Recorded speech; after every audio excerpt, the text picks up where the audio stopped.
Halo pecinta film, kali ini kita akan membahas cerita film pembunuhan berantai. Tanpa berbasa-basi, langsung saja kita masuk ke filmnya. Let's go!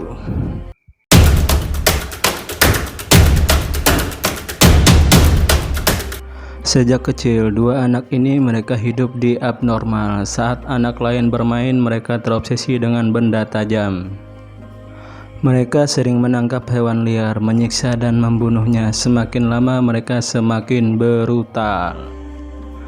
Namun saat dewasa mereka mulai menyiksa dan membunuh orang.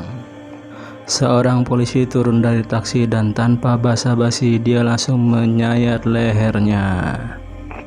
Polisi tidak bisa membalasnya dan hanya bisa merangkak pulang. Polisi itu meninggal setelah bertemu putrinya di rumah yang sedang tidur.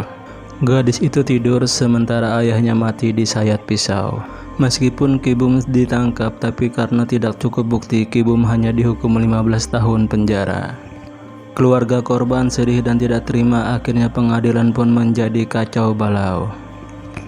Semua orang tidak menyadari ada gadis kecil yang menyaksikan diam di sudut ujung.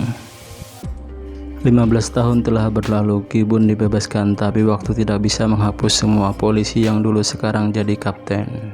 Di hari kebebasan Ki Bum, kapten mengatakan dia akan mencari bukti untuk memasukkan Ki Bum kembali ke penjara. Dan gadis kecil saat itu bernama Hijo, sekarang dia sudah dewasa. Di depan orang, dia adalah gadis yang lembut dan cantik. Tapi di sisi lain, Hijo terobsesi pada pembunuh ayahnya dan berniat balas dendam menunggu 15 tahun lamanya. Di sisi lain, Ki Bum yang sudah bebas langsung menuju hotel.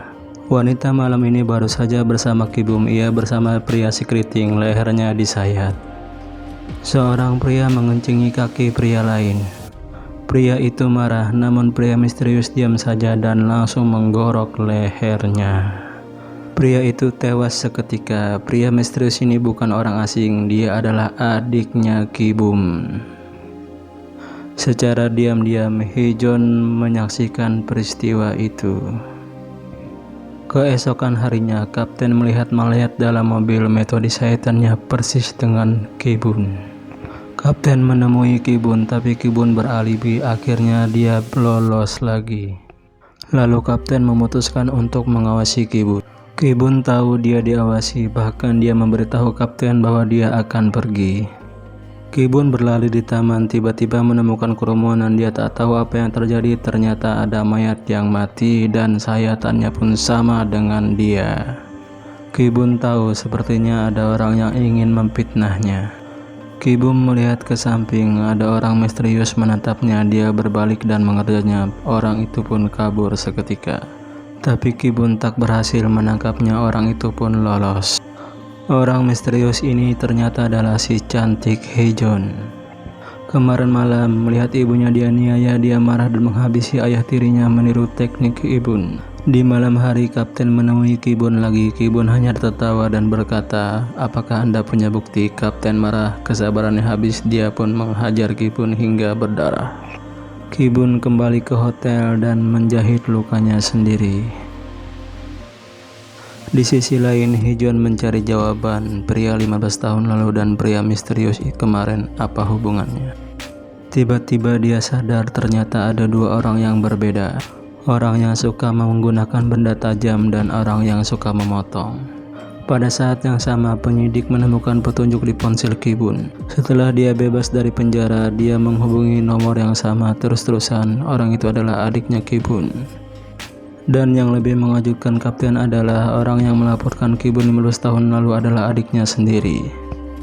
Tampaknya di antara dua orang ini ada sesuatu yang tersembunyi. Adik Ki Bum datang bersiap membunuh Ki Bum, namun ternyata di tempat tidur kosong.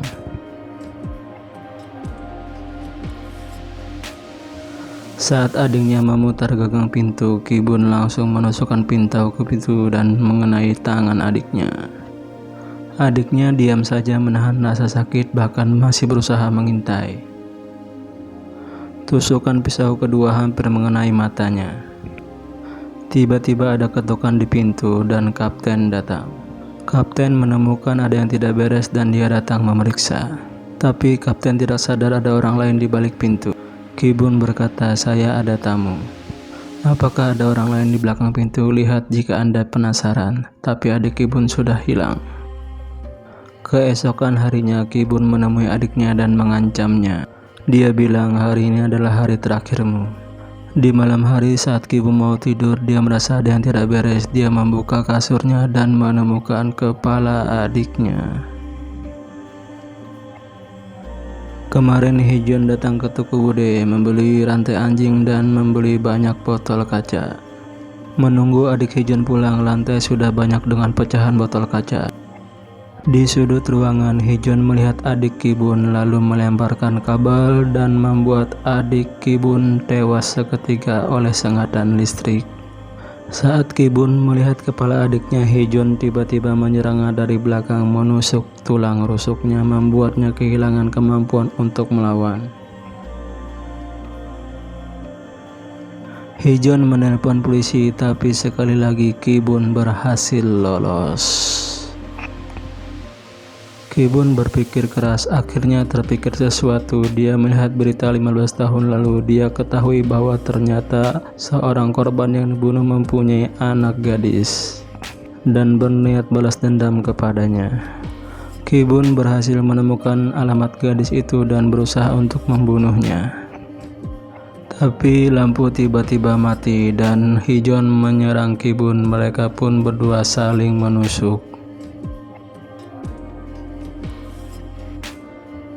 Hee-jeon memukul Ki-bun dan berlari ke arah taman. Sebentar berhenti, sebentar berlari, seolah mengajak Ki-bun untuk mengikutinya. Hee-jeon berlari sambil menelpon kapten dan akhirnya dia pun sampai di taman.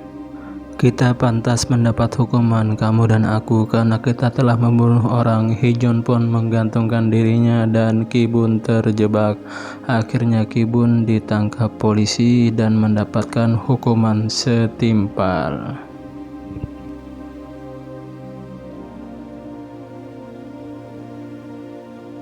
Kali ini karena bukti yang cukup kuat, Ki-bun akhirnya mendapatkan hukuman yang pantas dan setimpal. Kapten teringat kata-kata Hee-jeon, kenapa kejahatan selalu menang, karena orang baik tidak melakukan apa-apa. Dan film pun selesai. Sampai jumpa di film berikutnya. Dadah.